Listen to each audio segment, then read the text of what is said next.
ও মামা, আজকে কি চানটা না করলে হয় না? তা কি করে হয়? স্নান না করলে তোর পেটের মধ্যে আগুনটা নিভবে কি করে? আগুন? কোথায় আগুন?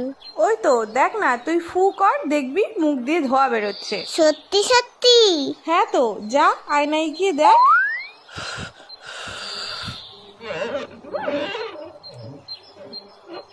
ওরে বাবা রে, পেটে আগুন ধরে গেল তো। শিগগিরই যাই, চানটা করে নি। ও মা, গরম জল দাও তো, স্নানটা করে নি। এই মুখটা ঢালবো না, পরেরটাই ঢালবো কোনে। ঠান্ডা ঠান্ডা কুলকুল, চান করতে আসাটাই ভুল। এই তো পেয়েছি, আগে তোদের চান করাই, না হলে তোদের পেটে আগুন লেগে যাবে। তখন বুঝবি খেলা। এই জায়গাটাইতে জল দিই তো। আমার জল ফুরিয়ে গেছে, আরো গরম জল দাও। এত গরম জল নিয়ে কি করছে দেখি তো। ও কি চকচক করছে। গ্যাস পুড়িয়ে গরম জল করেছে কি তোর বাথরুম ধোয়ার জন্য? দাঁড়া, তোর আজ ঠান্ডা জলে স্নান করা।